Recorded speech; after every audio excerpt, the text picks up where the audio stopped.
So gagawa na naman ako guys ng snack. So, may 4 na piraso na saging.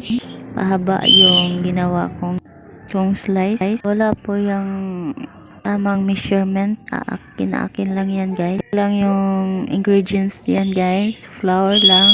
Tapos baking powder, sugar, and water. So, linagay ko na lahat ng ingredients sa bowl. Then, paunti-unti lang yung water. So, imikos-mikos lang yan, guys. So, kulang pa yung tubig.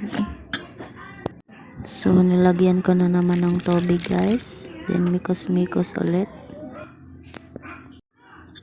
So, mikos-mikos lang, guys. Hanggang makuha yung tamang halo. Yun na guys,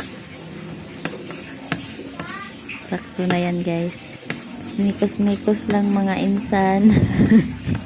So pagkatapos magmikos nilagay ko na yung mga banana. Kailangan mahalo at malagyan lahat ng mixture na ginawa ko. So mikos lang ulit. So, nagpainit na ako guys ng mantika sa kawali. Nilagay ko na.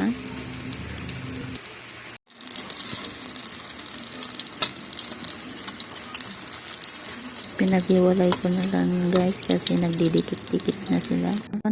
Luto na guys. Kain po tayo. Masarap siya guys. Tama lang yung tamis.